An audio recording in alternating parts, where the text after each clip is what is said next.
రాజైన హేరోదు దినముల యందు యూదే దేశపు బెత్లెహేములో యేసు పుట్టిన పిమ్మట ఇదిగో తూర్పు దేశపు జ్ఞానులు యెరూషలేమునకు వచ్చి యూదుల రాజుగా పుట్టిన వాడెక్కడనున్నాడు, తూర్పు దిక్కున మేము ఆయన నక్షత్రము చూసి ఆయనను పూజింపవచ్చుతిమని చెప్పిరి. హేరోదు రాజు ఈ సంగతి విన్నప్పుడు అతడును అతనితో కూడా యెరూషలేము వారందరును కలవరపడి రాజు ప్రధాన యాజకులను ప్రజలలో నుండు శాస్త్రులను అందరినీ సమకూర్చి క్రీస్తు ఎక్కడ పుట్టునని వారిని అడిగెను. అందుకు వారు యూదయ బెత్లెహేములోనే, ఎలయనగా యూదయ దేశపు బెత్లెహేమ, నీవు యూదా ప్రధానులలో ఎంత మాత్రమును అల్పమైన దానవు కావు, ఇశ్రాయేలును నా ప్రజలను పరిపాలించు అధిపతి నీలో నుండి వచ్చును అని ప్రవక్త ద్వారా వ్రాయబడియున్నదనిరి. అంతట హెరోదు ఆ జ్ఞానులను రహస్యముగా పిలిపించి ఆ నక్షత్రము కనబడిన కాలము వారి చేత పరిష్కారముగా తెలుసుకుని, మీరు వెళ్లి ఆ శిశువు విషయమై జాగ్రత్తగా విచారించి తెలుసుకొనగానే నేనును వచ్చి ఆయనను పూజించినట్లు నాకు వర్తమానము తెండని చెప్పి వారిని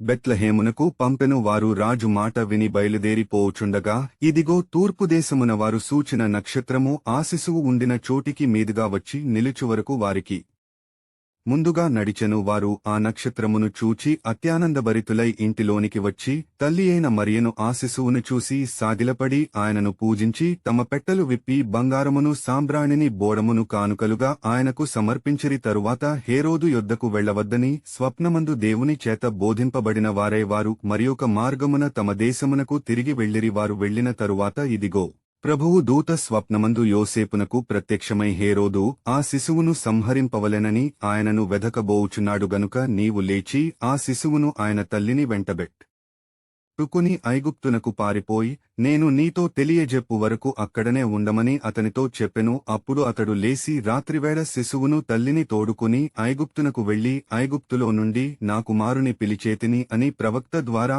ప్రభువు సెలవిచ్చిన మాట నెరవేర్చబడినట్లు హేరోదు మరణము వరకు అక్కడ నుండెను. మత్తయి సువార్త 2వ అధ్యాయము 1వ వచనము నుండి 15వ వచనము వరకు. ఆమెన్.